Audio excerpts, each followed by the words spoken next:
Everyone has a replacement. আপনি যদি ভাবেন আপনি কারো জীবনে খুবই গুরুত্বপূর্ণ এবং আপনাকে ছাড়া তার চলবেই না, তাহলে আপনি ভুল ভাবছেন, আপনি ভুলের জগতে আছেন। কারণ আপনি একটু খেয়াল করে দেখবেন যে আমাদের কারোর জন্য কারো জীবন থেমে থাকে না, কোনো না কোনোভাবেই সবার জীবনে চলে যায় এবং আপনার সেই গ্যাপটা, আপনার সেই জায়গাটা অন্য কেউ এসে ফিল আপ করে নেয়, অথবা সে নিজেই আপনাকে রিপ্লেস করে দেয়।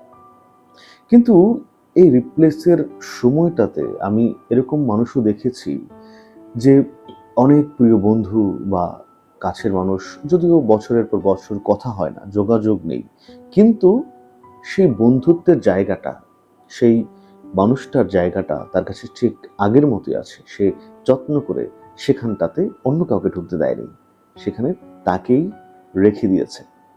তো এরকম মানুষ হতে পারা কিন্তু ভাগ্যের ব্যাপার। সত্যি এরকম সম্পর্ক বা এরকম বন্ধুত্ব কারো সবার জীবনে থাকে না।